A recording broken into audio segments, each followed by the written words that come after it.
Fabien Jousse, Jeanne-Noël Lamour, Gilbert Le Bihan, Sophie Le Bonhomme, Ginette Le Creurer, Laurent Le Faucheur, Thierry Le Gonidec, Jean-Pierre Legout, Philippe Legout a donné pouvoir à Fabienne Goisiou, Nadia Le Garat, Philippe Le Méoté, Brigitte Lemoyle, Stéphanie Leroux a donné pouvoir à Eva Troeguer, Florence Le Saint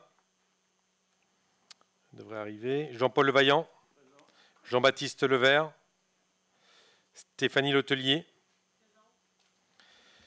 Yves Lienel, Monique Laurent, Denis Manac, Patricia Martin a donné pouvoir à Dominique Prigent, Jérémy Meurot a donné pouvoir à Patrick Brigand, Cyril Nicolas, Dominique Prigent, Valérie Ramonet, Valérie Ropers a donné pouvoir à Daniel Cabioche-Kemener, Véronique Ruellan, Valérie Rumiano, Alain Sapin, Sandrine Salin a donné pouvoir à Yves Guillerme, Alain Séan, Patrick Solo a donné pouvoir à Monique Laurent, Solène Stenou-Roquinard a donné pouvoir à Jean-Pierre Legout, Philippe Thomas, Eva Troeguer, dans les suppléants, Vincent Antoine, Stéphane Barbier, Aline Doria, Richard Hélary, Valérie Hélary, Marie-Christine Hello, Erwan Lancien, Michel Mahé, Valérie Mahé, Guy Moisan, Jeanne Talec. Merci beaucoup. Alors, pour le secrétaire de séance, on va choisir, pardon, ma liste, Jean-Paul. C'est bon pour toi, Jean-Paul? Merci.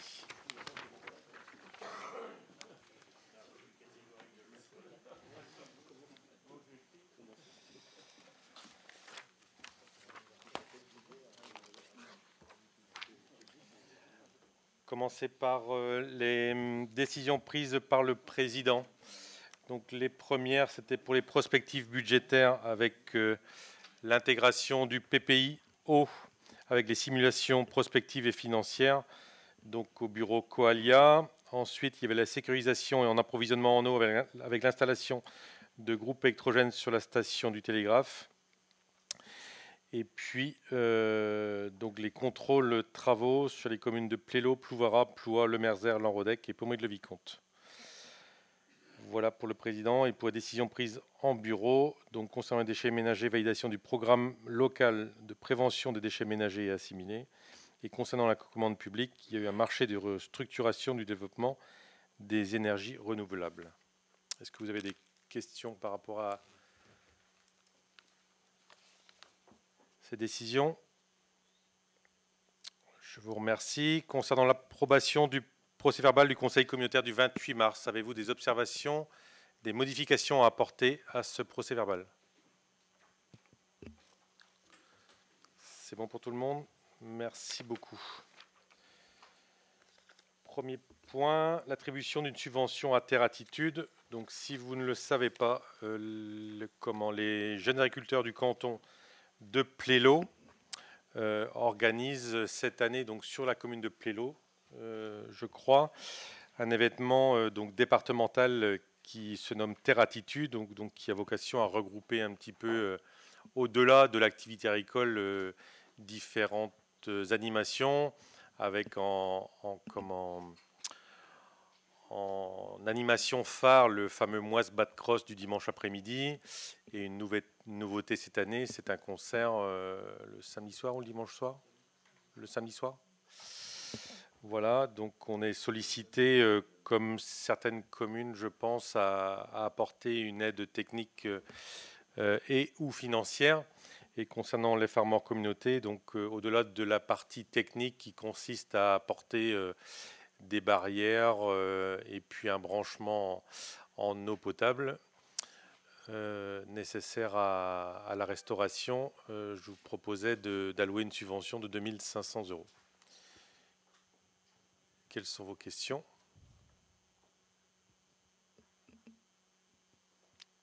Pas de questions, c'est bon pour tout le monde? Merci beaucoup. Pour la lutte contre les frelons asiatiques, donc depuis plusieurs années, nous avons mis en place donc un système de prise en charge partielle au niveau de l'EFARM en communauté de la gestion donc des nids de frelons asiatiques été et sortie d'été jusqu'au mois d'octobre, et ça tend un peu à se décaler ces dernières années, avec une augmentation aussi des nids pris en charge. Vous les avez sous les yeux, 226 en 2021, 354 en 2022, et j'ai cru voir dans la presse locale que beaucoup de communes avaient initié des réunions d'information et de fabrication de pièges de frelons asiatiques avec des distributions notamment gratuites ou au moins pour un prix plutôt bas. Et donc on propose de poursuivre en fait cette lutte contre le frelon asiatique, c'est-à-dire un tiers pris en charge par les farmers en communauté, normalement un tiers par le particulier et un tiers par la commune, sachant qu'après il y a des communes qui prennent les 2 tiers en charge. Ça, c'est propre à chacun. Donc, j'attends vos réactions et vos commentaires sur la poursuite éventuelle de ce dispositif.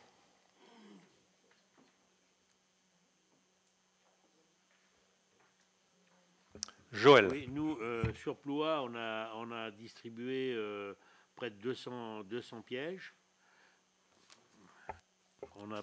On a distribué près de 200 pièges à la population, avec une réflexion quand même. Ils deviennent piégeurs un peu entre guillemets officiels.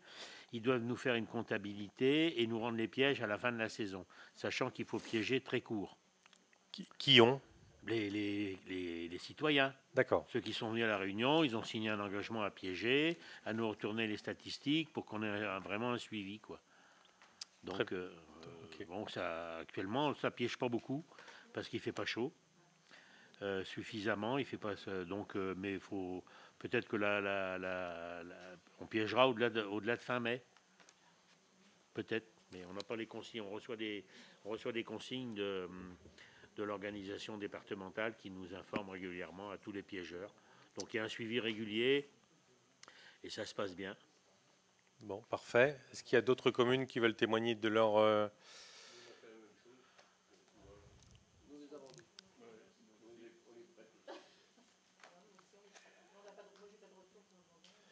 Et Alain Rodec, on les a vendus? Ok.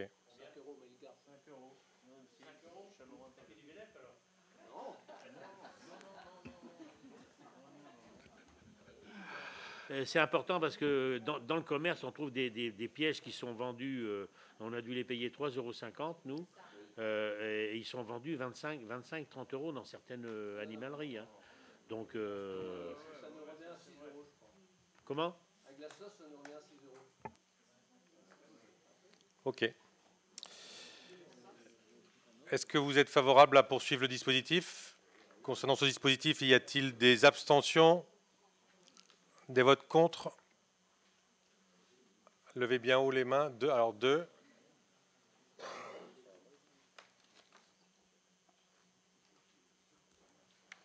Merci.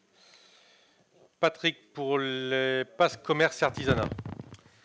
Donc, concernant Madame Blouin, qui tient l'entreprise Aux Souliers de Marie à Ploie, pour le rachat de matériel et d'équipement sur Aux Souliers de Marie à Ploie, l'investissement est de 19 525 hors taxe, soit une subvention de 5 857,50 éligible. Le deuxième dossier, c'est le dossier de Monsieur Claudin, une reprise de commerce de boulangerie à Pommery-le-Vicomte, donc le Fournil de Pommery. L'investissement 52 390 € pour une subvention talonnée à 7 500 €. La même chose pour Monsieur Lagadec, qui a repris le café existant sur le 4 Foch, place Foch à Ploie. Donc l'investissement de 46 126 et donc subvention plafonnée à 7 500 €. Voilà les 3 dossiers du jour. Merci Patrick. Avez-vous des questions sur ces 3 dossiers passe commerce et artisanat? C'est bon pour vous. Donc, concernant ces 3 passes commerce et artisanat, y a-t-il des abstentions? Des votes contre? Je vous remercie. Patrick, toujours, pour une préemption sur une zone d'activité, sur la commune de Plouvara. La commune de Plouvara, en effet, a reçu une notification le 14 mars 2023 pour une intention d'achat sur la section ZE 051 en zone économique UY. Donc à vocation PLUIH d'une superficie de 6286 m². Donc la vente de la parcelle avait pour vocation une habitation pour un prix qui s'élève à 75 000 €, soit 12 € le mètre carré, plus le montant de la commission de 7 000 € qui ramenait le prix à 13 €. Donc le dossier est devant nous aujourd'hui parce que nous souhaitons préempter sur ce projet pour permettre aux Farmers de conserver la maîtrise foncière des terrains à vocation économique. Un des objectifs de la stratégie est d'anticiper les besoins fonciers des entreprises et de disposer des espaces constructibles pour accueillir ces entreprises souhaitant construire. D'autre part, concernant ce terrain, la société Secanim occupe plus de 16 hectares sur les 21 hectares que comprend cette zone. Pour pouvoir se maintenir et développer son activité et étendre son site afin de poursuivre son activité, elle a manifesté une intention de pouvoir prolonger ses extensions futures. Donc il en résulte que nous souhaitons faire une préemption sur ce terrain qui justifie bien l'intérêt général suffisant pour permettre aux Farmers communauté de favoriser l'extension à venir. Donc pour ces raisons, il est proposé l'acquisition de préemption auprès de maîtres Desbois et Quétier prochainement, selon votre décision. Merci Patrick pour cette présentation. Y a-t-il des questions? Oui, Valérie.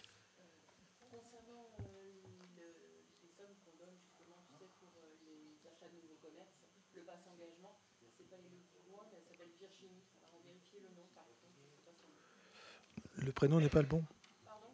Peut-être que le prénom n'est pas le bon. Ouais. C'est pas Elodie. C'est Virginie. C'est pas une fille qui s'appelle Elodie? Non.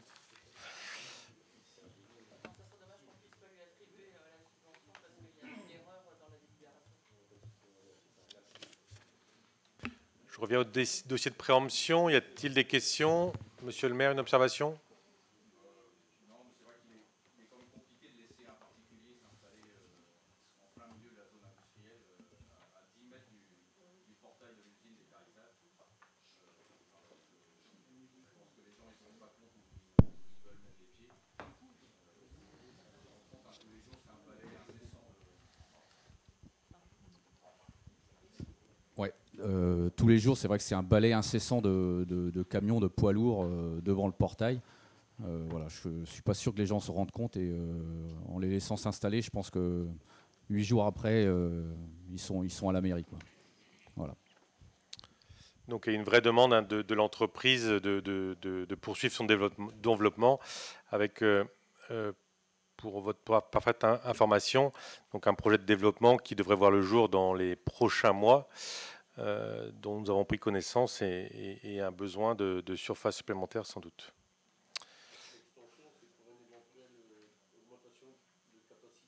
Non, c'est pour moderniser l'outil et donc avec un reste à charge pour les Farmers qui serait de 0.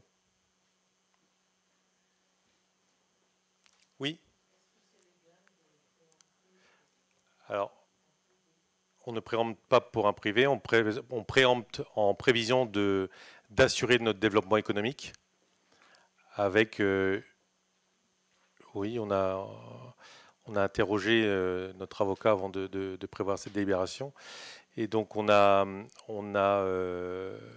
cette préemption a été visée et dans le cadre d'optimisation de développement économique sur une zone d'activité, la préemption est tout à fait légale.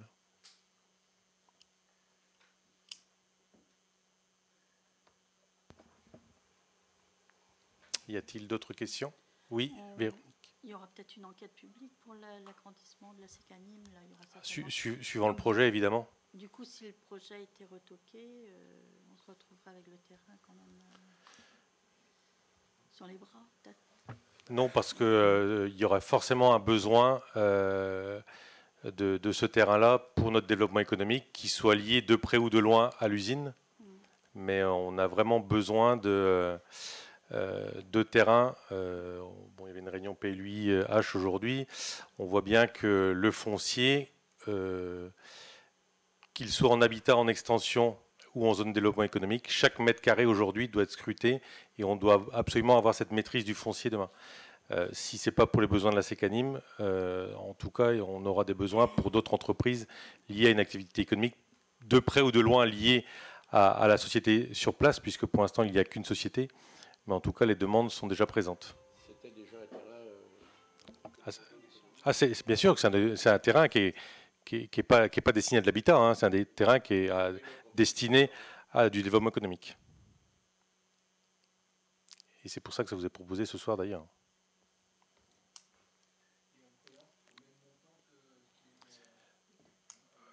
Oui, donc là-dessus, il n'y a pas de négociation de prix. C'est donc comme affiché dans la note de synthèse, donc 75 000 plus donc les 7 000 de commission, donc à 82 000 euros.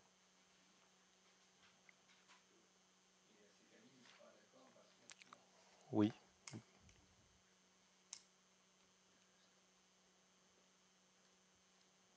Un peu plus cher même, puisque eux, ils auront des frais aussi derrière.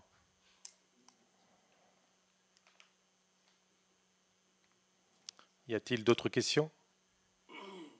Je peux passer au vote. Donc, concernant cette préemption, donc en zone développement économique sur la commune de Plouvaran, lieu-dit-les-Îles, y a-t-il des abstentions? 1, 2, 3. Merci. Y a-t-il des votes contre? Je vous remercie. Patrick, toujours pour la stratégie du développement économique. Oui, donc la stratégie a été travaillée durant toute l'année 2022 au sein de la commission, à l'occasion de 6 rendez-vous. Donc je rappelle le contexte. Le projet de territoire avait validé en 2021 5 ambitions, dont l'ambition d'agir pour un écosystème vertueux, innovant et créateur de valeurs inclusives. Donc, d'autre part, un PLUI-H a été approuvé en 2021 et est en cours de révision, avec un enjeu de sobriété foncière et de lutte contre l'étalement urbain. Une crise sanitaire et une évolution des modes de travail et de consommation, avec la numérisation des activités. Une dynamique économique territoriale. La disponibilité foncière s'est considérablement réduite avec 2020-2021. La cession de bon nombre de terrains et donc des difficultés à trouver du terrain et également des difficultés de recrutement des entreprises. Une nouvelle stratégie régionale qui s'écrit et qui sera proposée au mois de juin au Conseil communautaire. Donc cette stratégie retrace le nouveau projet CRTES. Donc, dans ce calendrier, nous avons élaboré la stratégie. Aujourd'hui, on présente la validation du CRTES en commission permanente. Elle a été présentée en commission permanente le 7 avril et maintenant, on vous propose la validation de la stratégie économique du lait Farmore dans ce conseil communautaire. Donc, il y a la validation avec la région et les dispositifs d'aide prévus le 23 mai. Vers les entreprises, le dispositif sera différent de celui qui existe aujourd'hui, avec notamment le PCA et l'aide au JA. Et puis en juin, la validation du schéma d'accueil des entreprises en conseil communautaire, qui est un schéma qui sera plus strict que précédemment. Il faut qu'on écrive des règles, puisqu'actuellement, il y a en 18 mois à peu près 30 000 mètres carrés de demande de terrain sur le territoire, ce qui fait que sans règles, il est difficile de prioriser les demandes. Et donc au 1er juillet, la mise en œuvre de la convention régionale et de la feuille de route opérationnelle. Donc les enjeux de cette feuille de route, c'est une méthode collective Ce travail en commission qui a été fait avec une commission qui a été assidue à ce travail. Nous avons également travaillé sur le foncier immobilier auprès des entreprises du territoire avec plus de 700 questionnaires envoyés, près de 200 réponses obtenues, qui a permis de faire une étude sur 6 mois qui nous a amené à un diagnostic et des enjeux, des orientations de cette stratégie. Donc sur la feuille de route opérationnelle, il a été prévu 5 points. C'est le premier point, adapter l'emploi, la formation et les compétences aux besoins et attentes des salariés et des entreprises. Le deuxième point, c'est accompagner les entreprises dans leur transition sociale, écologique et économique. Le troisième, c'est renforcer les activités déjà existantes sur les territoires. Aujourd'hui, les orientations sont clairement productives. Quatrième point, animer et développer la dynamique collective et créer les synergies entre acteurs. Et le dernier point, optimiser l'accueil des entreprises et soutenir l'entrepreneuriat. Donc, pour adapter les compétences tout au long de ce parcours professionnel, dans un autre thème, nous avons défini 7 fiches d'action. Donc, autour de la formation, de l'emploi et des compétences. Donc, ces 7 fiches d'action se découpent avec de la formation territoriale, des rendez-vous de l'emploi. Je rappelle qu'il y aura 2 rendez-vous de l'emploi en juin sur notre territoire, l'un au Merzère, le Pommery, le Vicomte et Goudelin, et l'autre sur Plouvara. La SPAE vers l'emploi, l'accompagnement RH des entreprises, la médiation active et la promotion des métiers et de l'entreprise. Donc, dans la médiation active, il y a également une opération, par exemple, Dégueumer Plus, qui se tiendra au mois de septembre sur le bord de la RN12, Ploagat, Château-Laudrin, Plélo, Lanrodec, Saint-Jean-Cardaniel. Donc, le forum de l'emploi qui se tiendra le 13 juin et la coordination des acteurs de l'emploi et de la formation auxquels nous avons des échanges réguliers, mensuels, avec des présences de plus en plus assidues sur notre territoire, notamment d'Avenir Jeune, la mission locale. Donc, le but également de cette stratégie, c'est dans un second temps d'encourager l'expérimentation et la transition sociale des entreprises. Donc, bien sûr, l'économie sociale et solidaire est un point clé, avec notamment le projet de Quat. Le modèle de gouvernance, qui est important aujourd'hui d'écrire pour pouvoir avoir une stratégie qui donne une feuille de route au moins à 5 ans. Et puis, l'insertion professionnelle avec les évolutions métiers. Il est important que l'on puisse favoriser ces évolutions professionnelles par l'insertion. Donc, 2 fiches d'action, Quat & Co, le village des transitions et le développement de l'ESS. Sur un 3e volet, favoriser les émergences de nouveaux modèles et de pratiques économiques pour répondre aux attentes des besoins de la population. Là, on est sur un critère qui parle investissement, adaptation et production. Donc, on est vraiment sur les outils. Donc, il y a 4 fiches qui ont été travaillées avec l'accompagnement des entreprises aux nouvelles attentes des consommateurs, la digitalisation des entreprises, la transition écologique des entreprises, l'accompagnement à l'implantation des activités agricoles.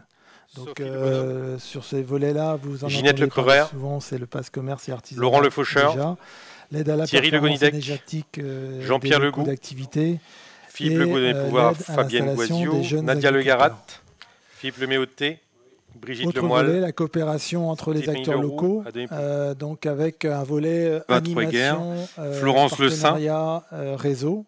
Donc, sur ce domaine, il y a 6 fiches d'action qui ont été écrites, donc notamment le développement des partenariats entre entreprises, l'intégration des réseaux locaux, le schéma d'un guichet unique pour faciliter l'interactivité entre les structures et les entreprises, les événements d'entreprise, les visites également, et favoriser le réseau d'entreprises. Donc sur ce point, les réseaux d'entreprise, nous avons aujourd'hui un groupe plateau qui a été mis en place au septembre dernier. Bien évidemment, nous maintenons le schéma régulier des visites d'entreprise et nous avons également mis en place en 2022 les petits déjeuners éco qui rencontrent un succès tous les fins de mois, tous les jeudis de fin de mois. Voilà. Un dernier volet qui est accompagner l'adaptation de nouvelles pratiques professionnelles dans l'ancrage des entreprises sur le territoire. Donc ça, c'est le volet foncier, immobilier, zone artisanale. Donc il y a un observatoire des zones artisanales qui est en place. Je vous rappelle 19 zones sur notre territoire, 318 hectares déjà commercialisés. La densification et l'optimisation des zones artisanales, l'offre immobilière d'entreprise, les besoins fonciers, et le PPI pour les zones d'activité. Donc évidemment, ça se trace avec des exemples. Nous avons fait un inventaire des zones d'activité qui nous permettent de maîtriser aujourd'hui les différentes densités de zones. On a également budgété pour 2023 un travail sur la signalétique des zones pour les améliorer et les uniformiser. Et puis, une volonté que l'on doit afficher ou pas, mais qui est extrêmement importante, sur la validation des acquisitions foncières par la collectivité pour, d'une part, garder cette maîtrise et d'autre part, valoriser les ressources de notre territoire. Donc, de façon, on va dire, synthétique, voilà le travail qui a été fait par la Commission sur toute l'année 2022, qui sont en fait les fondements du développement économique pour le lait farmer communauté de demain.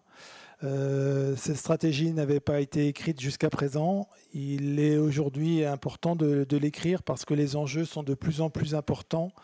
La stratégie que l'on doit avoir doit être offensive pour pouvoir donner demain de la ressource supplémentaire à notre collectivité. En tout cas, c'est l'enjeu que je porte devant vous aujourd'hui.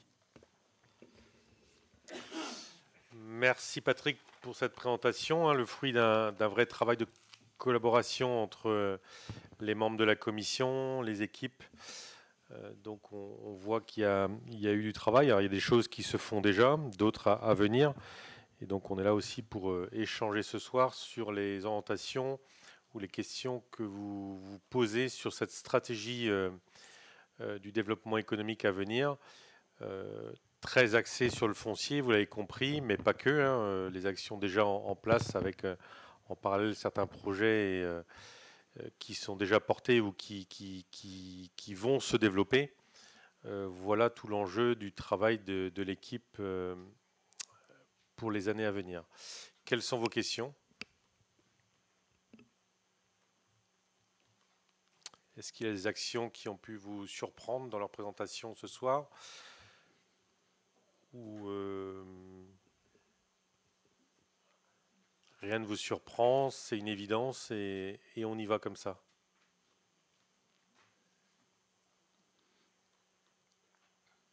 C'est bon, c'est limpide. Bon, il y a de vrais enjeux dans ce développement, de l'argent à mettre sur la table aussi dans certains domaines. On voit bien que je reviens un peu dessus, mais sur la maîtrise foncière, la densification dans les zones, etc.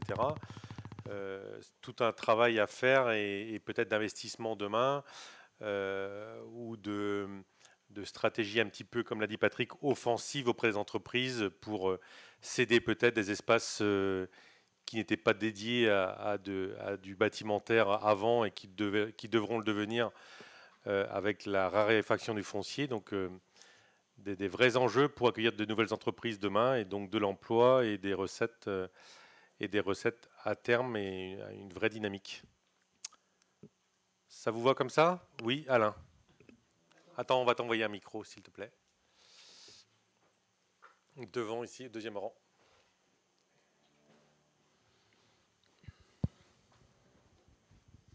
Tu parlais de la densification donc, au niveau des lots dans les zones. Ça pose des limites pour ceux qui ont à s'agrandir après. C'est-à-dire qu'on peut très bien acheter aujourd'hui un terrain pour y construire un bâtiment parce que aujourd'hui l'activité est ce qu'elle est. Demain, l'entreprise grandit. On a ne serait-ce que nous l'exemple sur Kercadiou à l'Envolon, Sable et Gomme, qui, dans un premier temps, a construit un bâtiment d'une certaine surface. Et après, il a ressenti le besoin d'agrandir. Donc, il a acheté, je crois, le deuxième lot à côté, perspective d'agrandissement. Il avait déjà agrandi une première fois. Voilà, et voilà. Ouais. Mais c'est les limites. Si on densifie trop aussi dans les zones, derrière, ça limitera et on risquerait de voir aussi des entreprises peut-être partir parce qu'ils n'ont pas la possibilité d'agrandir sur ce lot-là, quoi. Alors, il y a deux réponses à ta question. C'est d'une part, c'est bien identifier, être en relation avec les entreprises telles qu'on le fait un peu plus maintenant pour connaître vraiment leurs besoins aussi et les rendre vigilants par rapport à cette raréfaction du foncier demain. Donc, à prendre des dispositions. Mais à côté de ça aussi, il y a la spéculation foncière que l'on commence à percevoir un petit peu. Donc, on a déjà fait un travail de découpage de certains lots, on l'a déjà évoqué ici en conseil communautaire, et de vente sur des lots qui avant étaient peut-être destinés à une seule entreprise et sur lesquels on a vendu, on a scindé en 3 pour densifier et optimiser le bâtimentaire. Mais comme tu le dis, oui, c'est un vrai enjeu demain. Et les perspectives de développement, elles seront les mêmes sur tous les territoires. Donc ce qui ne va pas être possible sur notre territoire sera peu possible sur d'autres aussi, sans doute.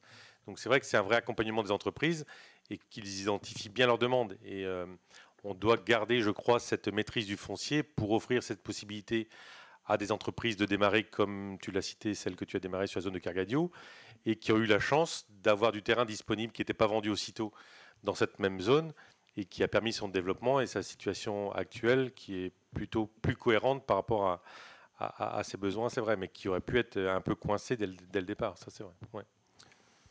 Ouais, puis écrire la stratégie, c'est aussi pouvoir avoir plusieurs cursus d'évolution d'entreprise. Donc en ciblant des zones vers des cursus, on pourra avoir des créateurs d'entreprises, on pourra avoir des entreprises en développement et avoir aussi des structures beaucoup plus conséquentes. Donc il faut que les surfaces des zones soient adaptées, on va dire, au projet et à l'évolution des entreprises. C'est sûr qu'aujourd'hui, on n'accueille plus une entreprise qui n'a pas au moins 20% de surface bâtie sur son projet global, alors que le taux de couverture aujourd'hui est de 9 à 12% dans la plupart des zones. Donc la spéculation foncière, comme le disait le président, c'est la clé. C'est-à-dire qu'aujourd'hui, les entreprises veulent acquérir de la surface, pas toujours pour leur propre développement, mais pour pouvoir en tirer une ressource financière demain. Donc c'est là où il faut absolument qu'on soit vigilant et qu'on écrive les choses, parce qu'il ne faut pas qu'on empêche des entreprises de notre territoire d'acquérir du terrain parce qu'il y a de la spéculation foncière autour. Donc clairement, aujourd'hui, on a 21 000 m² de surface constructible. On a 10 fois plus de demandes en 18 mois qu'on a de surface disponible. Donc c'est toujours le problème de l'offre et de la demande. Et donc il faut hiérarchiser les priorités, ne pas empêcher les porteurs de projets d'avancer, mais éviter cette spéculation foncière. Aujourd'hui, il y a déjà pratiquement 40% des entreprises de notre territoire qui sont locataires. Et donc il faut donner aussi la possibilité à ces entreprises de devenir propriétaires et ne pas laisser davantage de spéculation encore s'immiscer dans nos zones. Merci.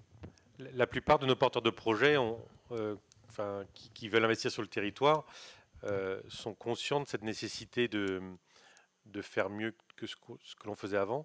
Mais on voit encore on est un peu sollicité sur des dossiers où les projets sont moins aboutis.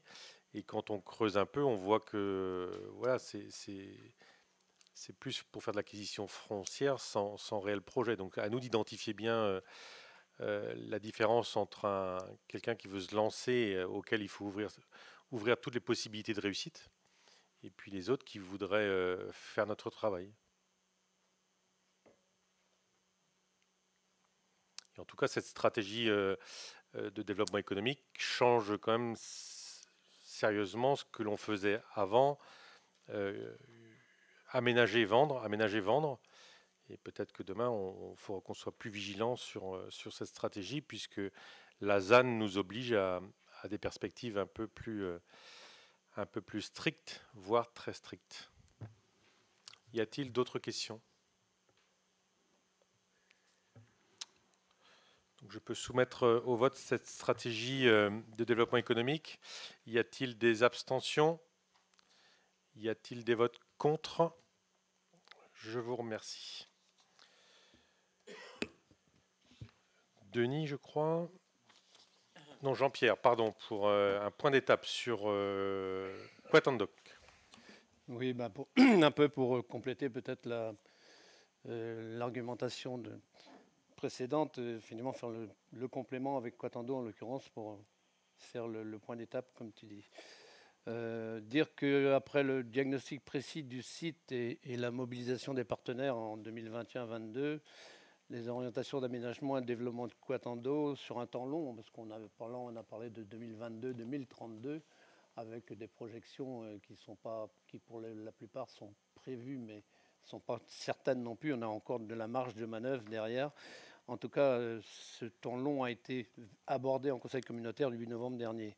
Cette démarche a permis d'enclencher une dynamique collective avec des premières animations sur le site, et mise en œuvre notamment aussi de la convention de partenariat entre l'EF-Armor, l'ADES et Ecobat pour le suivi animation, mais aussi pour développer un tiers-lieu d'espace mutualisé pour l'accueil d'activités et de services intégrant à la fois les transitions sociales, environnementales et économiques, et notamment dans le cadre de la rénovation des bâtiments, dont on sait aussi justement toute l'attention qu'il faudra porter dans la progressivité et dans l'adaptation justement par rapport au complément de développement économique qu'on aura sur notre territoire, comme l'a dit Patrick.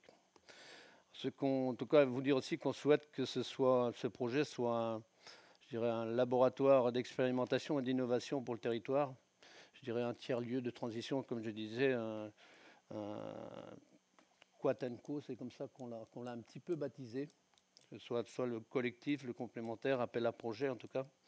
Et on ambitionne en tout cas de constituer un pôle régional de l'économie sociale et solidaire complémentaire à l'entreprise, dédié au bâtiment, mais aussi au réemploi des matériaux et de l'éco-réhabilitation. Donc, c'est pour ça qu'on appelle Quatenco, je ne sais pas si tu peux mettre l'autre slide, projet de transition économique, comme l'a repris Patrick pour partie, donc l'implantation d'entreprises, bien sûr, l'accueil d'activités économiques dans le domaine du réemploi, l'économie circulaire, l'économie sociale et solidaire, l'éco-réhabilitation, c'est quand même quelque chose de complètement d'actualité aujourd'hui, l'accompagnement aussi des entreprises par une forme de pépinière, d'incubateur, de permanence, voire de formation, et de production, bien sûr, avec des ateliers partagés qui viendront sans doute dans un deuxième temps, puisque dans un premier temps, on va le voir tout à l'heure sur le premier bâtiment auquel on va s'atteler, mais il va sans dire que derrière, on aura de l'espace pour créer des bâtiments complémentaires. Mais aussi ne pas oublier les transitions écologiques par définition, le réemploi, l'éco-réhabilitation, les énergies renouvelables, tout ça doit être intégré dans cette réflexion de rénovation de Quat. Et bien sûr, les transitions sociétales et citoyennes, le coopératif, le collectif, le vivant aussi, à travers sans doute de l'animation permanente, et aussi, bien sûr, la présence de l'EPID et la collaboration avec l'EPID. On va voir ça dans un deuxième volet. Pour ce faire, donc on s'est attaché les services aussi en complément de l'Ecobat et de l'ADES. Donc le rôle de l'Ecobat, en résumé, c'est surtout d'accompagner les farmers à la structuration du tiers-lieu dédié à la transition économique, justement. Les préconisations sur le site à moyen terme, le suivi et la réhabilitation du site, l'accompagnement dans la rédaction des cahiers des charges permettant la réhabilitation du site autour d'un référentiel d'éco-construction solidaire, et l'accompagnement de l'EF-Armor pour l'installation de porteurs de projets sur le site, mais ailleurs aussi, en identification, en préqualification et faisabilité technique. Pour Ecobat. Et pour l'ADES, en complément, le travail collectif sur la liste de services à proposer aux acteurs, usagers actuels ou futurs du Grand Quat, les groupements d'employeurs, espaces de coworking et autres. Et bien sûr, un conseil sur les modèles administratifs, juridiques et économiques du site. Parce qu'effectivement, il faut trouver justement aussi les formes diverses et variées sur le portage immobilier et foncier, et l'exploitation et la gestion, et repérer, puisque c'est aussi leur compétence, les appels à projets et les aides publiques.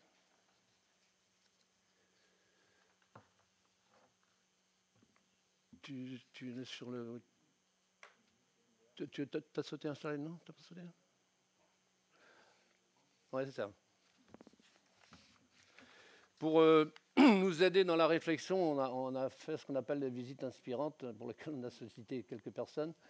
À Nantes, à l'île de Nantes, Solilab, et à la Canopée agencée à La Roche-Chauffée, où là, je dirais que la Canopée, en l'occurrence, c'est un site, un lieu unique, je dirais, et innovant au service des entreprises, de l'emploi et de la formation, un peu dans notre dimensionnement de communauté de communes. La canopée, c'est La Roche-Chauffée, c'est Janzé-Rétier. Donc sur ce site, on a vu un ensemble d'animations autour du développement de l'attractivité économique, de la valorisation de l'entrepreneuriat, de l'accompagnement des publics dans leurs projets professionnels et le lien entre les main-d'œuvre des entreprises et des besoins et des actifs.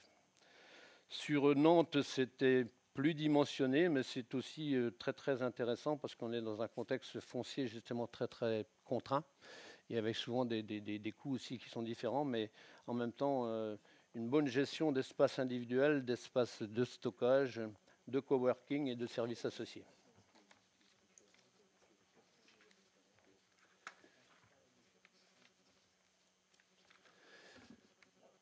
On reviendra tout à l'heure sur la création du tiers-lieu de Donruat, mais juste un mot sur Définov, puisque tu y fais allusion, là, on propose de lancer un appel au projet Définov pour un tiers-lieu apprenant. En fait, c'est un appel qui est soutenu par la région et l'État, dans le cadre du développement de l'activité de formation dans les tiers-lieux. Donc ça pourrait venir en complément, notamment qu'on a des espaces qui ne sont pas très durs à aménager et qui nous permettraient de correspondre avec cette candidature sur laquelle on est quand même bien accompagné, puisque ça peut aller jusqu'à entre 50 et 70% de l'investissement et du fonctionnement.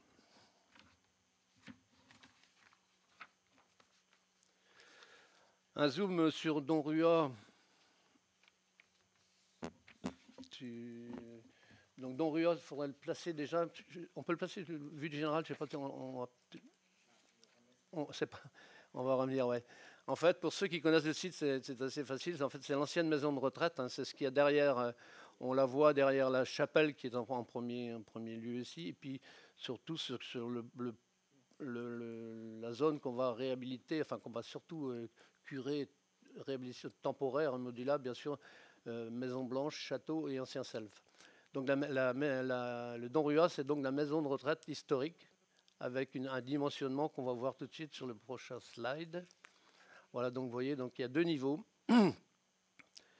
pratiquement, enfin assez facile à réaménager, c'est pour ça qu'on commence par là, bien sûr. Il y a pratiquement 15 espaces qui sont en capacité d'être aménagés pour un investissement qu'on a quantifié autour de 100 000 €, puisqu'on l'a validé en budget. Donc avec une déclinaison de l'utilisation que tu peux revenir sur la précédente. Donc d'abord pour lancer la dynamique de réhabilitation de Quatando, pour expérimenter accueillir surtout les premiers usagers, favoriser bien sûr le développement économique, puisque ce sera un élément complémentaire par définition de notre développement global du territoire, rapprocher les entreprises et porteurs de projets avec les structures d'accompagnement qu'on pourra recevoir dans les bureaux ponctuellement ou collectivement, et développer, comme je vous le disais, donc une offre de formation autour d'aujourd'hui de quelque chose d'actualité, l'éco-réhabilitation, la sobriété énergétique, en s'appuyant sur le site comme support de formation. Donc vous voyez les potentiels qu'on a sans trop de travaux. On aménage les chambres en bureau principalement. Il y a des lieux communs déjà. Et on pourra accueillir sans trop de frais les porteurs de projets et les partenaires du développement économique, la CCI, le CMA, l'INOS, l'ADES, et aménager une salle de réunion mutualisée pour les usagers et un espace de convivialité. Et on a déjà les chantiers Les Farmors qui sont sur site, pour partie. Alors une des premières entreprises qui nous sollicite dans le domaine de l'éco-réhabilitation, c'est justement dans le domaine du génie climatique. Donc l'étude de faisabilité est en cours et donc elle est portée par Interes, l'ADES et Ecobot. Et donc on devrait pouvoir l'accueillir dès le mois de juin. Le principe étant que il y a forcément une démarche d'économie circulaire qui est recherchée et qu'il y a beaucoup de secteurs qui produisent des déchets annuels relativement conséquents, le BATP d'abord, mais aussi tout ce qui est dans le domaine de l'énergie et du génie climatique. Et donc, là, on va réaliser des audits et diagnostics de performance énergétique. Et le constat est que quasi 100% des équipements qui sont déposés lorsqu'il y a des constats énergie sont réemployables.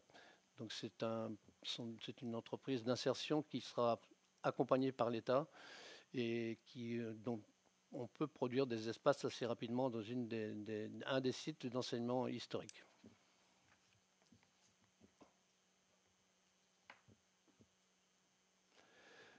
Oui, dans la foulée, toujours dans le domaine logique de ce qu'on avait prévu, on poursuit le curage de la Maison Blanche, du château et de l'ancien Self, mais aussi on travaille sur les diagnostics des réseaux du site, plus précisément justement pour, à partir d'une réhabilitation, pouvoir réussir à se projeter dans l'avenir avec une certitude dans pas mal de domaines, que ce soit électrique, énergétique ou bien assainissement. À ce titre-là, oui, tu peux revenir, si tu veux. Juste pour vous donner un peu l'élément qu'on a aujourd'hui en place avec l'établissement public foncier breton. Donc on est validé pour un niveau d'intervention d'1,2 million, y compris l'acquisition et la prise en charge du curage et en tout cas de l'assainissement. L'assainissement, j'entends bien l'assainissement des bâtiments. Donc aujourd'hui, l'EPF, on doit être à 750 000 euros, je crois.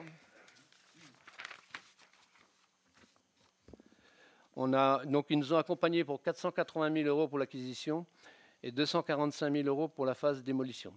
Donc on a encore une marge de manœuvre puisque les 500 KF, ce sont ceux qui seront pris en charge avec les 60% d'intervention de l'EPF à partir des travaux qu'on va poursuivre.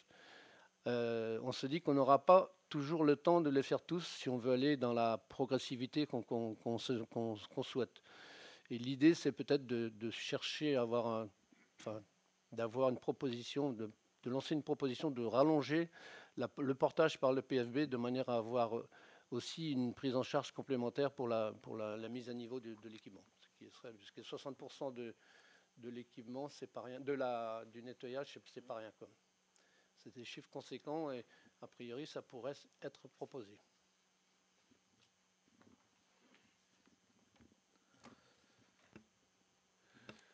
Alors, au niveau de l'EPID, effectivement, c'est toujours un peu l'interrogation, l'EPID. La convention est signée avec les farmers, bien sûr, dans l'accompagnement, mais on sent qu'il y a aujourd'hui une volonté vers un centre plus intégré et surtout une mutualisation des espaces et des usages. Il y a un tronc commun, sans doute, au niveau de l'EPID, de ce qui est le cœur même de l'EPID, mais derrière, une volonté affirmée de partager tous les services autour avec la collectivité. Et cette nouvelle organisation est travaillée de leur côté par un cabinet d'études qu'ils ont pris de leur côté, dont on se rencontre. Et on devrait avoir une validation de la nouvelle organisation, j'espère, avant l'été. Voilà ce que je peux dire dans un premier temps. Je peux répondre aux questions aussi. Oui.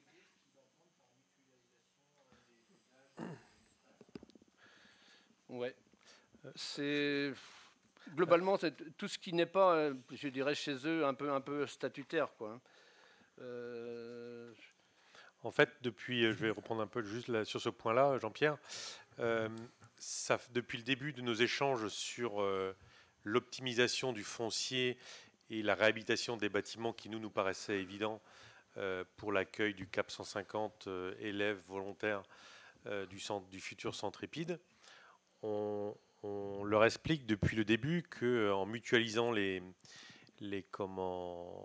outils sur place, le gymnase, la restauration, d'autres salles, etc., on pouvait faire un centre EPID un peu différent de ce qu'ils ont l'habitude de faire. Et du coup, on les a invités à la dernière visite. On a parlé de la visite à l'île de Nantes et du Solilab, etc. Donc, on a invité la direction nationale, plus les partenaires locaux, plus les membres du patrimoine de l'EPID, à venir voir comment on pouvait partager, mutualiser. D'ailleurs, on avait invité les membres de la commission mixte d'Eveco Insertion. Comment on pouvait faire justement, montrer comment sur certains sites, on pouvait mutualiser les salles, mutualiser les espaces. Et c'est exactement ce que nous, on veut faire sur Quat. Donc on les a invités à faire ça. Et aujourd'hui, force est de constater qu'ils commencent un peu à ouvrir et à adhérer à ce que leur propose. Et donc ils sont un petit peu en train de mûrir et de voir comment ils pouvaient construire un nouveau centre EPID. Alors toujours sur une partie bâtimentaire un peu neuve, mais peut-être moins plus que ce qu'ils avaient prévu, et peut-être justement de partager une partie des salles telles que nous, on est capable de leur proposer avec des travaux et une réhabilitation de l'existant, puisque le diagnostic initial nous avait montré que le bâtimentaire était plutôt sain et que la réhabilitation était tout à fait l'idéal pour ce site. Donc c'est un site qui va monter en puissance, hein, mais pour l'EPID, en tout cas, on veut les associer pleinement à l'utilisation de l'existant avant d'avoir une vision complète sur du neuf. Pour ce qu'on peut penser, c'est peut-être on pourrait être maître d'ouvrage dans une partie. Enfin déjà, je pense que tout ce qui est restauration, tout ce qui est salle de sport, mais au-delà de ça, dans ce qu'on pourrait avoir justement dans l'aménagement complémentaire, les Fab Labs, les Fab Media, eux, ils souhaitent aussi des simulateurs de conduite. Tout ça, ça peut se gérer, se co-gérer, je dirais, en tout cas, et apporter à notre territoire et aux jeunes de notre territoire aussi un complément de formation. Et c'est une bonne nouvelle parce que je pense qu'on pourra forcément, comme tu disais, Président, gagner en espace utilisé et puis surtout avoir une bonne complémentarité.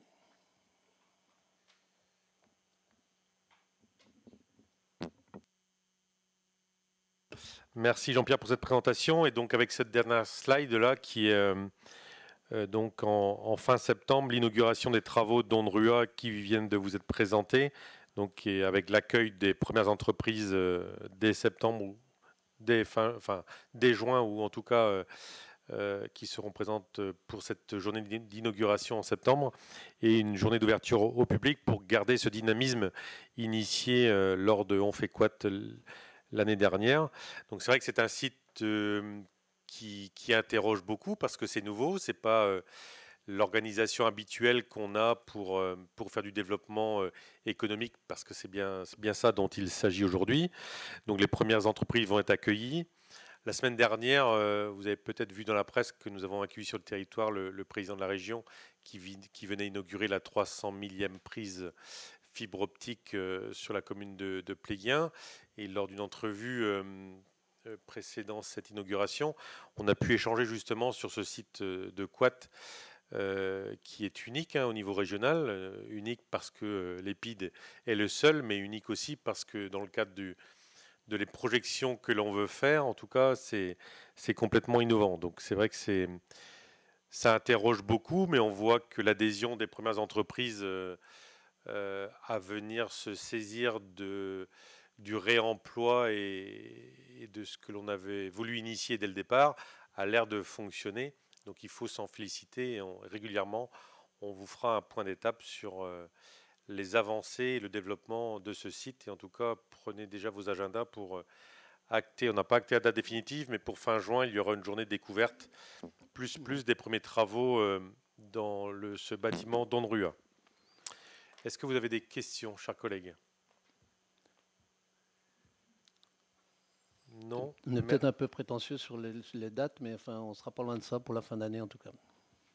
C'est un beau projet. Il ne faut pas dire ça, Jean-Pierre. C'est un beau projet, en tout cas, qui saisit complètement l'actualité. Bon, refermez votre agenda, j'ai rien dit. Il n'a qu'un défaut, c'est qu'il semble être porté par le maire de Landec, alors que c'est un outil très communautaire. C'est ça qu'il ne faut pas se perdre de ça de vue. Et ça, avec ça, il va vous m'embêter parce que je serai prêt à le céder.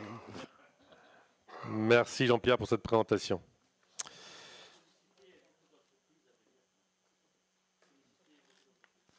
On est en pleine discussion parce que pour l'instant, tu sais, quand une entreprise sollicite, il faut avoir de la place, il faut avoir le schéma.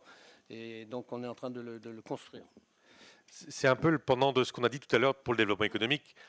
On est sollicité par beaucoup d'entreprises pour venir sur le site. Maintenant, comme on ne veut pas en faire une zone comme toutes les autres. À nous aussi, quelquefois, d'être capables de dire non à certaines qui n'ont pas, peut-être entre guillemets, le profil, je ne sais pas si j'utilise le bon terme, en tout cas, de l'usage qu'on veut de cet espace. Parce que on est un peu plus lent que le monde de l'entreprise. Et forcément que le monde de l'entreprise veut aller vite, veut du terrain, veut de l'espace pour créer et innover, etc.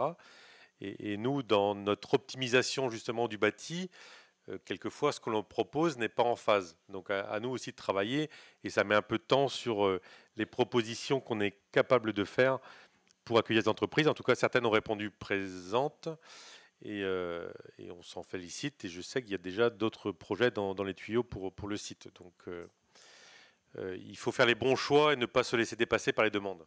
Je pense que ça va être ça notre challenge des mois à venir ou des années à venir.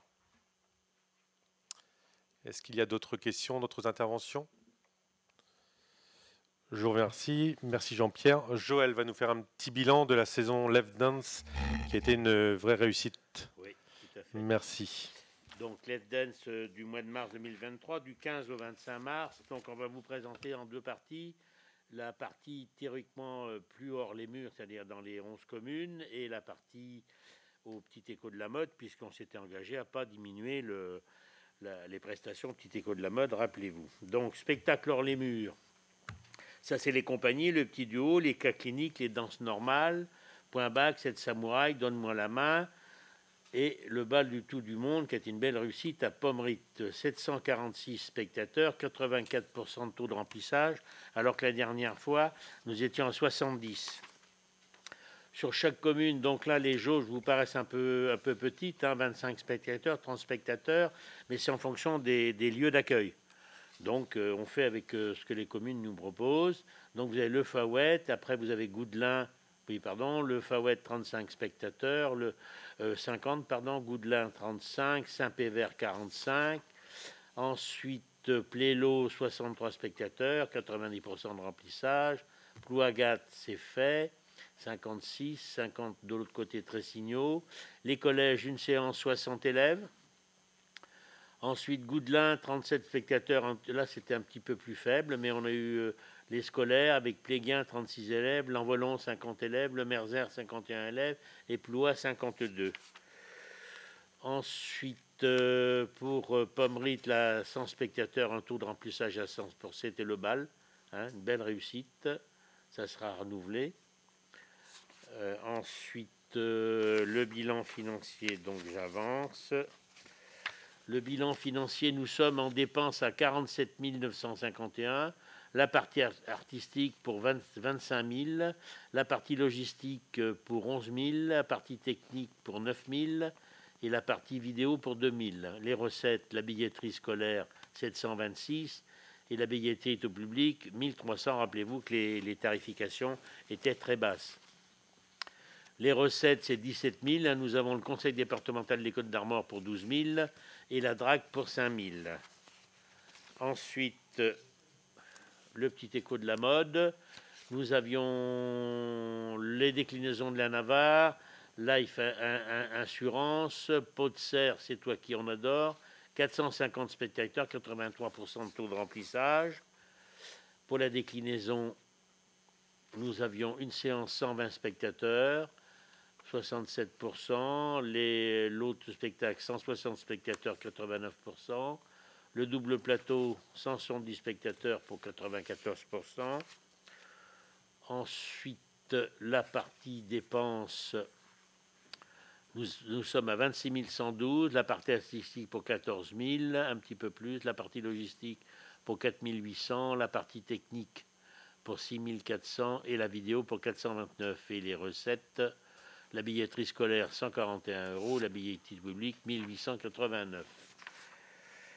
Ensuite, on avait des stages organisés payants bien sûr. Le stage Happy Manif, il y avait 6 personnes. La danse africaine, 22 personnes. Ensuite, l'équipe du festival qui nous a permis là aussi vraiment de remercier parce que on a vraiment eu une équipe extra dynamique et avec une envie. La dernière réunion que nous avons eue nous a montré qu'on avait un nouveau souffle, je vais dire ça comme ça. Donc vous avez les noms des agents. Maintenant, vous avez les communes partenaires. Alors oui, voilà, les communes partenaires. Donc Châtain-Poulagat avec Sophie Philippe, Goudela avec Brigitte Lemoyle, L'Envolant, Marianique Geffroy et Roselyne Descamps, Le Favet Claude Ludwizet, Le Merzer, Béatrice Lefaou et Alexandre Leplat, Pléguien, Émilie Brochet et Charles Le Scanf, Ploua, Sandrine Trébouta, Saint-Pévert, Philippe Mingour, Tressigno, Marie-Madeleine Le Calvez. L'amicale laïque de Châtellerault-Plingal, Diez. Et alors là, les Bretonnants nous diront Arvel à Roy, je crois, si je ne me trompe pas. La dernière fois, je l'avais mal prononcé.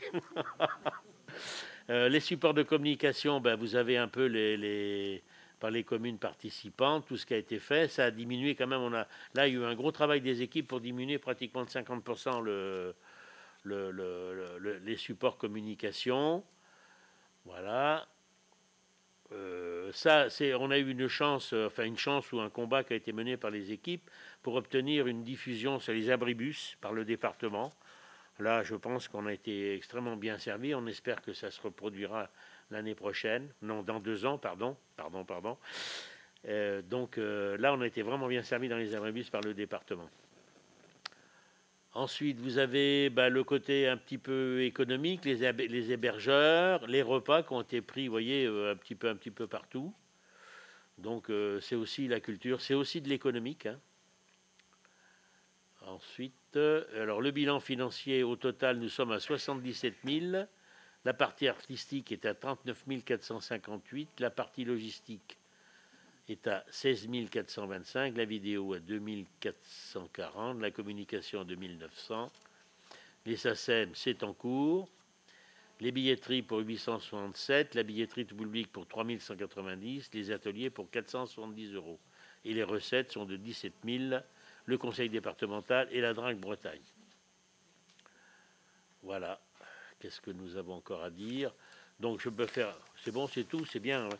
Donc pour vous faire un résumé, nous avons 8 jours de festival, 9 spectacles, 19 représentations, 37 artistes, 10 techniciens intermittents, 60 nuitées, 1200 entrées, une dépense à 77 000, une recette billetterie à 4 500 et les partenaires pour 17 000. Voilà, est-ce que vous avez des questions ? Alors c'est vrai que vous serez vos correspondants culture, ça va être représenté à la commission culture, vous aurez le diaporama dans son intégralité. Hein. Je ne sais pas si vous voulez répondre à l'interrogation. Ah, puis il y a le petit cinéma aussi, c'est vrai. Il y a le petit film. Le petit film, pardon, que l'on va diffuser maintenant, ouais. qui a été tourné pendant les différentes séances hors les murs et puis et au petit écho. Et donc on va vous montrer, voilà. Ça, c'est le forêt.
vraiment merci aux communes. Ouais.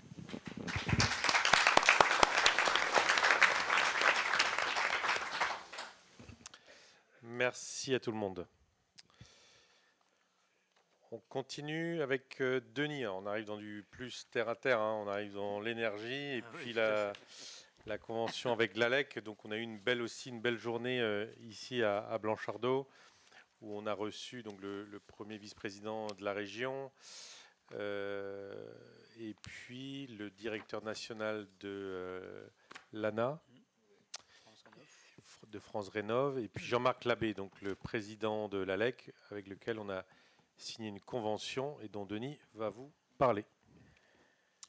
Voilà, alors l'ALEC, donc c'est l'Agence locale de l'énergie et du climat, et le 8 novembre dernier, il y a eu l'approbation donc de la convention cadre, donc avec l'ALEC du pays de Saint-Brieuc. Donc le pays de Saint-Brieuc, c'est 2 agglos, l'agglo de Saint-Brieuc et l'agglo de Lamballe.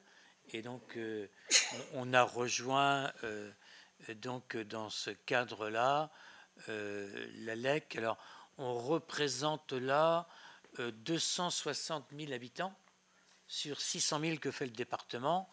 Ça fait 40 et quelques pourcents. Donc c'est montrer l'importance de l'ALEC aujourd'hui.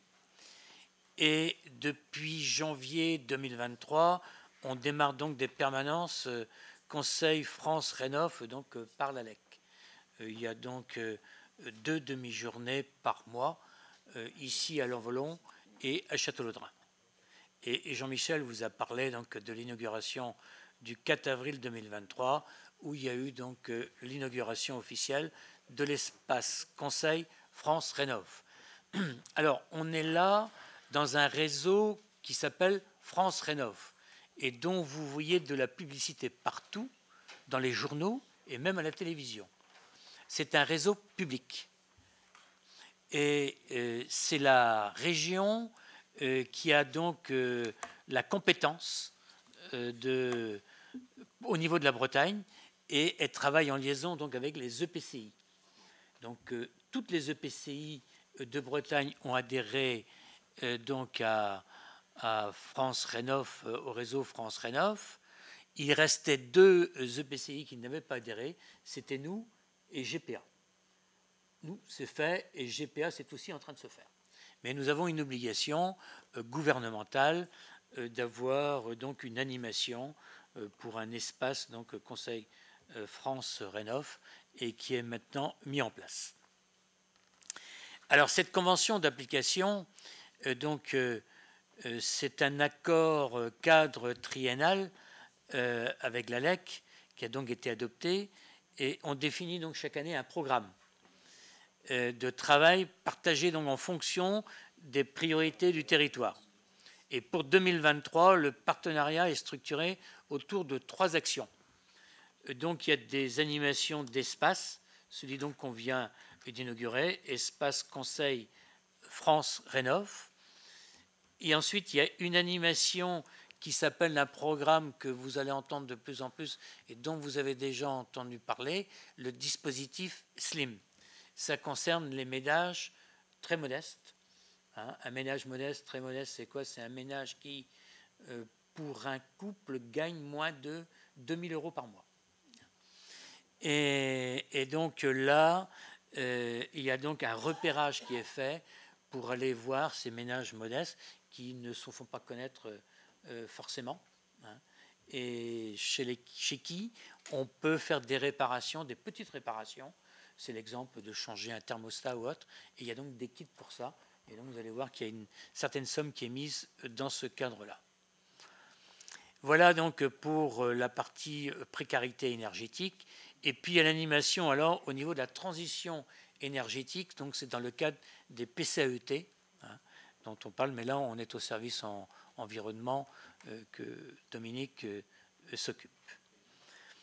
Alors, cette convention, évidemment, a un coût, puisque on adhère donc à notre juste participation et en fonction donc des animations qu'il y a, pour une somme contributive de 119 718 €. Alors, je vais vous décomposer cette somme hein. Il y a donc 3 128 € pour les cotisations annuelles et 114 356 € pour les 3 programmes que je vous ai définis, dont 95 000 pour l'animation de l'habitat et 19 000 pour le PCAET. Et puis, je vous ai parlé donc des kits qu'il y avait dans le cadre d'économie d'énergie pour les visites qui sont faites donc dans les ménages, dans les maisons où il y a quelques réparations, des réparations toutes simples à faire et pour lesquelles donc il est mis une somme de 2 234 €. Mais ceci dit, cette somme-là a aussi les subventions. Donc la subvention que nous attendons est de plus de moitié, hein, puisqu'elle est de 60 400 €. Alors là, on a versé un premier acompte de 75% pour l'animation donc des programmes, qui doit être versé là maintenant, hein, une fois qu'on aura délibéré, et puis un acompte de 50% pour les kits d'économie. Il est donc proposé ce soir au Conseil communautaire d'approuver donc le programme d'action 2023 que je vous ai présenté et les montants et les modalités donc de participation financière du LEF Armor Communauté et d'autoriser le président donc à signer la convention annuelle d'application pour 2023 et de donner tout pouvoir au président pour l'exécution donc de la présente délibération. Voilà. Merci Denis. Quelles sont vos questions? Donc deux choses, hein, là, il y a 15 jours, on signait la convention cadre avec l'ALEC pour une adhésion qui faisait suite à une délibération de 2022. Et puis là, on est vraiment dans le concret, hein, on est sur une convention d'application avec des temps d'animation et de l'opérationnel. Donc les permanences de l'ALEC ont commencé depuis le 1er janvier. Et les plannings sont déjà complets jusqu'à l'été quasiment, enfin juin, voilà. Donc il y avait une vraie demande, une vraie attente hein, de notre population pour un aiguillage précis et opérationnel de la rénovation énergétique qui pouvait jusque-là paraître comme un parcours du combattant, tellement il y a des annonces et des partenaires qui se greffent sur les différents dispositifs. Et là, je crois qu'on a trouvé la bonne porte d'entrée pour répondre au mieux à nos habitants qui ont ces projets de rénovation thermique. Et donc là, vous avez devant vous les dépenses et les recettes liées à cette convention d'application. Est-ce qu'on sera en capacité de répondre justement à toutes les demandes? Parce qu'on peut penser qu'il y en aura quand même certains lots. Alors, dans les demandes... Il y a donc des permanences, hein, des gens. Les permanences, on en fait 3, on reçoit à peu près 3 personnes sur une matinée. Hein. Donc effectivement, c'est la raison pour laquelle ça se bouscule un peu au portillon. Mais il y a aussi les coups de téléphone. Hein, il y a beaucoup de choses qui se règlent par téléphone. Bon, et il y a ce que les ménages modestes peuvent avoir, hein, dans des programmes particuliers, et puis d'autres qui effectivement, on peut leur présenter de la manière dont ils peuvent améliorer la rénovation énergétique de leur bâtiment. Voilà. Mais c'est vrai que ça va demander... Alors, il y a 20 personnes. Hein, et la difficulté qu'on a, c'est de recruter des personnes compétentes, comme partout dans les bureaux d'études. Bon, ça semble être fait. Hein. On avait 2 à recruter pour ce qui nous concerne à nous, notre part de l'ALEC. Bon, c'est en bonne voie. Donc l'Assemblée générale de l'ALEC avait lieu la semaine dernière, donc au Petit Écho de la Mode à Châteaudrain-Plouagat. Donc on a eu cette présentation-là de recrutement d'agents pour justement venir renforcer l'équipe et répondre à la demande du nouvel adhérent qu'est l'EF Armor Communauté. Et on espère des gens opérationnels. Alors la demande, il y a beaucoup de thermiciens de rechercher sur le territoire. Et du coup, tous les territoires demandent à peu près les mêmes qualités en termes de recrutement et ça se bagarre pas mal. Voilà. Donc, mais je crois qu'on a trouvé un petit peu, au moins 1 sur 2 pour l'instant, et on a des vues sur un deuxième. On attend, alors je ne sais pas si c'est fait, une personne de Plélo, entre autres, hein, qui demande. Alors là, on est vis-à-vis du grand public. Donc il restera l'année prochaine où c'est qu'on aura par rapport aux bâtiments communaux, intercommunaux. Et ça, ce sera la deuxième étape pour l'année prochaine, 2024. Y a-t-il d'autres questions? J'ai une question par rapport aux habitants du territoire. Ils peuvent aussi aller à la LEC de Saint-Brieuc. Ah, bien sûr. À tous les, ils sont Sur pas, toutes les permanences du territoire. Alors, de la LEC. de la LEC. Ok, d'accord, merci. Joël. Par rapport à la visite à la LEC, après, il y a une mise de fonds quand même à engager. Il faut que tu fasses une étude énergétique de tes bâtiments. Oui, bien sûr, c'est là-dessus qu'ils sont accompagnés. C'est-à-dire qu'ils ont le programme complet.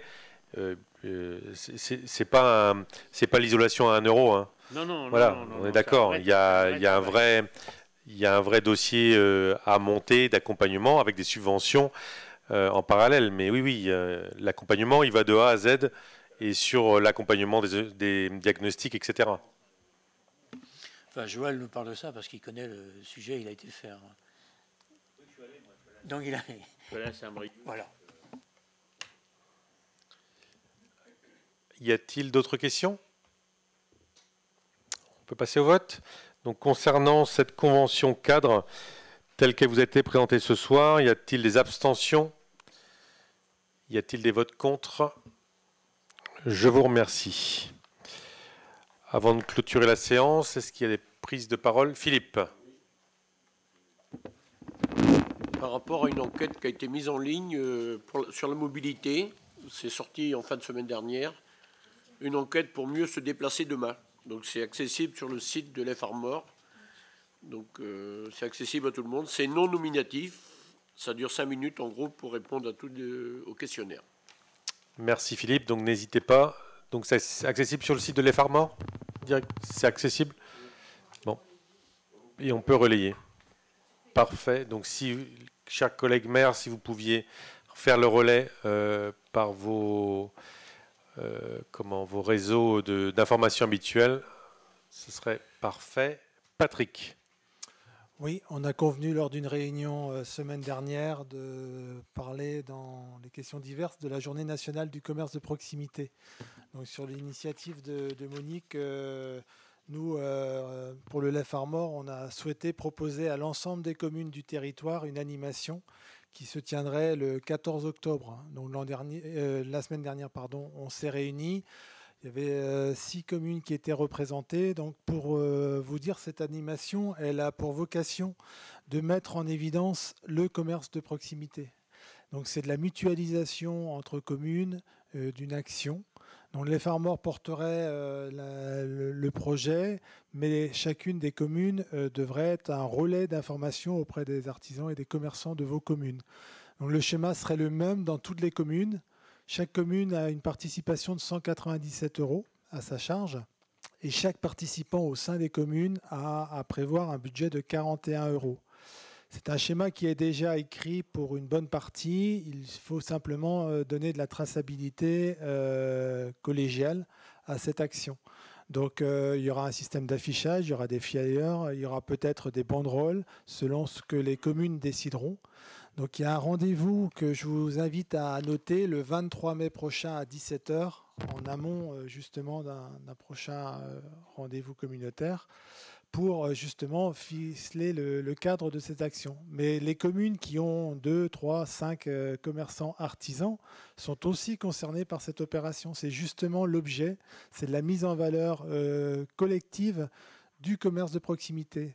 Montrer que le commerce de proximité est bien présent dans notre ruralité, montrer que nos communes sont toutes actives auprès de nos commerçants et artisans, et aussi faire valoir cette vision commune de cette proximité. Donc il faut vraiment que vous déléguiez, si vous ne pouvez pas être présent, quelqu'un le 23 mai, pour qu'on puisse élaborer ensemble le dispositif. Il faudra qu'avant le 20 juin, on ait décidé de faire cette opération ou pas, en fonction de l'intérêt que vous pourrez y apporter, sachant que vous avez à vous mobiliser pour relayer ces informations auprès de vos commerçants. Et les commerçants sont invités aussi, c'est-à-dire que si vous souhaitez avoir des commerçants de votre commune à venir voir ce soir-là, le 23 mai, à 17 h, les tenants des aboutissants, ils sont les bienvenus. Donc n'hésitez pas. Donc on passera le relais de l'information dans les mairies, de façon à ce que le plus grand nombre de personnes soient présentes. Mais c'est vraiment le schéma de la solidarité et de la mise en avant auprès de nos habitants de vertus collectives autour de cette proximité.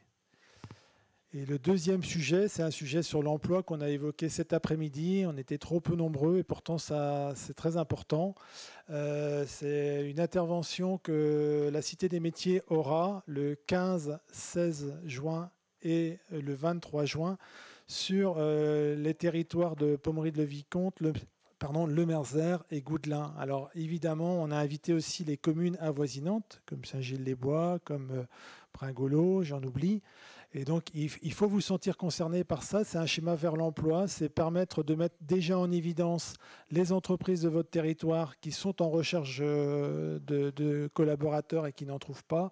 Et mettre également les demandeurs d'emploi de votre territoire en relation grâce à un accompagnement de groupe. Donc, l'objectif aujourd'hui, c'est dans nos territoires, c'est qu'on est à un peu moins de 10%. Même si les chiffres officiels, c'est 7,5%, sur la ruralité, c'est souvent près de 10% de demandeurs d'emploi. L'objectif, c'est de réunir 2, 3, 4 personnes en attente ou en recherche d'emploi sur nos communes respectives pour qu'ils aient très peu de déplacements à faire pour venir, qu'ils puissent se regrouper à 10, 15, 20 participants et qu'ils aillent voir vos artisans locaux, qu'ils aillent voir les entreprises agricoles qui passent à l'EHPAD à Pommery, qu'ils aillent voir des assistantes maternelles, qu'ils soient dans une démarche active et constructive avec les commerçants et les chefs d'entreprise de nos communes. Donc j'invite les maires et les représentants des maires à se mobiliser autour de cette action parce que je me bats depuis 1 an et demi pour que ces opérations se fassent en ruralité. Et pas toujours dans les communes les plus, on va dire, ciblées, les communes pôles. Donc là, c'est bien pour une fois, on a réussi à mobiliser une structure sur nos communes qui n'ont pas souvent la chance d'avoir des visites. Et on fait, pour information, exactement la même opération sur Plouvara le 15 juin avec le Forum de l'emploi, avec donc une mobilisation attendue des communes avoisinantes comme Colignac, Bocquéo, Lanrodec, Pleyreneuf, Trégomer. Vous comprenez le système. C'est vraiment aller au plus proche de notre population et de mener des actions de terrain pour favoriser l'efficacité de notre action vers l'emploi. Donc on a la chance cette année d'avoir à la fois à l'ouest et à l'est, puisqu'on parle souvent du nord et du sud, pour une fois, on a réussi à mettre à l'est et à l'ouest des actions vers l'emploi que je vous invite à relayer auprès de vos conseils municipaux prioritairement. Il y a une petite vidéo de 5 minutes qui parle bien mieux que moi et de relayer auprès de vos associations locales, de vos commerçants locaux, ces actions vers l'emploi pour pouvoir mettre justement tous les acteurs de la réussite en place. Merci de votre attention. Merci Patrick. Avez-vous des questions à poser à Patrick sur ce rendez-vous? Non. Y a-t-il d'autres interventions? Sandrine. Pour vous informer, donc mardi prochain, nous faisons l'accueil de la soirée des internes, donc les internes en médecine qui viennent effectuer leur stage d'études sur notre beau territoire. Donc du coup, cette fois-ci, l'accueil se fait à Paimpol, avec GPA, chacun son tour. Voilà. Donc, affaire à suivre. Vous verrez les articles dans la presse. Merci. Merci Sandrine. Xavier. Oui, Président, mes chers collègues, donc c'est une information. Je fais le relais parce que je pense que le territoire, enfin les Fermors peut être relais de cette information. Lors de la rencontre avec à laquelle les maires étaient invités avec Madame la ministre des collectivités territoriales, Dominique Faure, moi et d'autres maires l'avons interpellé sur la situation de nos EHPAD, que les statuts soient publics ou associatifs. Et sorti de là, effectivement, et dans les propos, il y avait la situation, effectivement, des maires, de leurs équipes, qui sont souvent la première digue en lien avec nos personnels et les responsables des EHPAD. On sait que les EHPAD aujourd'hui cherchent des solutions en coopérant, quel que soit leur statut. Aussi, l'idée, la sollicitation à l'issue de cette rencontre avec Madame la Ministre a été pour certains maires de vouloir parler entre eux, partager leur expérience sur la difficulté des EHPAD qui sont 70 ou 80% au moins, comme on dit, en difficulté, en déficit ou dans le rouge. Et l'interpellation des maires, puisqu'il y avait effectivement une ministre, mais aussi des parlementaires dans la salle, c'est de leur dire que nos outils, quand on est seul, on s'interroge, mais lorsqu'on est plusieurs, on ne peut pas dire que nous sommes tous dans la mauvaise gestion. Donc effectivement, l'interpellation publique, politique, elle est de demander effectivement au gouvernement, au président de la République, des politiques plus appuyées en direction de la dépendance, aussi pour faire suite, et en résonance à ces propos que nous avons portés à plusieurs, nous avons décidé, maire des Côtes-d'Armor, à pouvoir nous rencontrer pour partager sur le sujet, et avec plusieurs maires, La Roche-Jaudy, Berly-Lanterre, tout à l'heure Beaubriac, Plouaret. Nous nous sommes proposés, Ploua, à pouvoir accueillir cette première rencontre départementale ou territoriale, viendra ceux qui peuvent. En tous les cas, pour les maires qui sont concernés par les sujets des EHPAD, on sera très heureux de vous accueillir jeudi 11 mai 2023, 18h30, à la petite salle de l'Hermine. Parfait. Merci beaucoup Xavier pour cette initiative et cette proposition d'une rencontre sur le territoire. Y a-t-il d'autres prises de parole? J'ai oublié personne. Merci beaucoup. Donc il y a un pot, je crois, salle de l'exposition. Donc bonne soirée à toutes et à tous et à très bientôt.